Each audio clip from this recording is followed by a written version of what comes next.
All right, have you ever showed up to the skate park and you're super hyped and then you walk in and you see a whole bunch of people there and you're like, oh man, dang, the park is busy, you know what I'm saying? I remember the first time I went to the Barracks out in California, and the Barracks is like the promised land of skate parks, right? It's a private park just for pros, and like you go there and everything's just it's all perfect, right?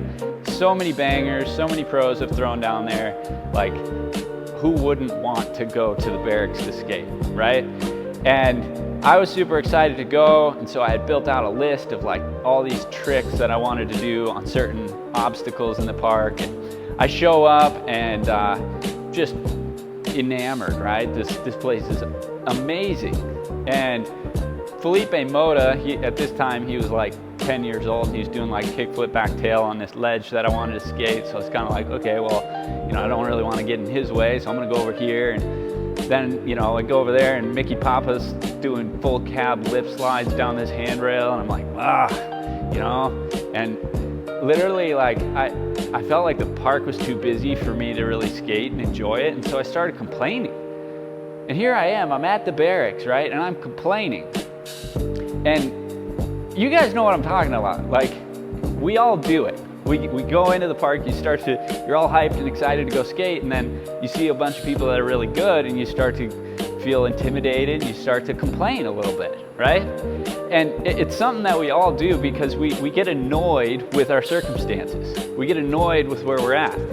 And I think it comes from this dissatisfaction deep down in our heart, this discontentment with our situation or our circumstances. We get annoyed really easily, and so we grumble, and then we complain, and we murmur like, oh man, blah, blah, blah, blah, blah, right?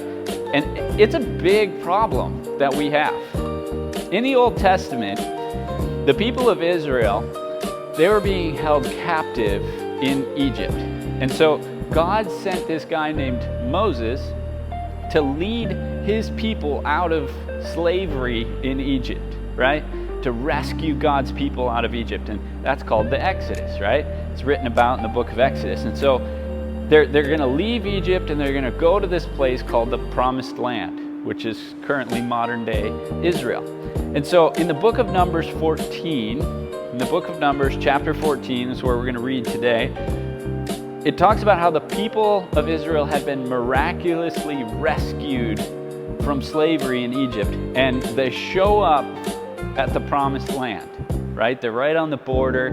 They send in some spies to go check out the land, and as they go, they look and they're like, man, this is amazing. Like, well done, God. Thank you. This is great.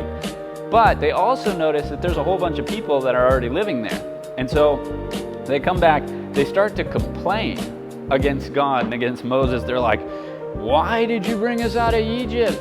Like, at least we had a place to live, and now we're here in the desert and it's hot and I'm thirsty and right? And they start complaining, they start grumbling. Everything just sucks. Like, You can read how God responds in Numbers chapter 14, verse 26 through 35. And basically, this is what he says. He says, because of your complaining, you will fall in the wilderness. Your bodies will fall in the wilderness. Everyone age 20 and over is going to die right here in the desert because of your complaining. And over the next 40 years, right there in the desert, because they grumbled, because they complained, they died. Their bodies fell. They did not pass go. They did not collect $200. They did not enter the Promised Land. They did not get the land that was flowing with milk and honey because they grumbled and they complained. Their complaining literally prevented them from receiving the blessing that God had given them.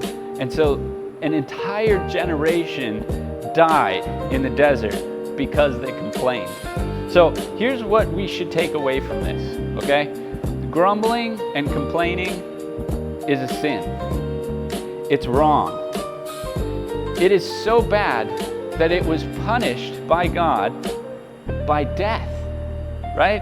And so we're all guilty of doing this. I'm guilty of complaining and grumbling. We get annoyed, we grumble, we complain, but we need to know that it is sin. It is wrong to grumble and complain. And it's a big deal, right? So I want to challenge you this week. Take a moment, think about some of the areas maybe that you're murmuring, right? Or that you're complaining. You're dissatisfied, you're annoyed, and so you're grumbling and you're complaining. Think about that and then confess that as sin. Confess that as sin and ask God for forgiveness.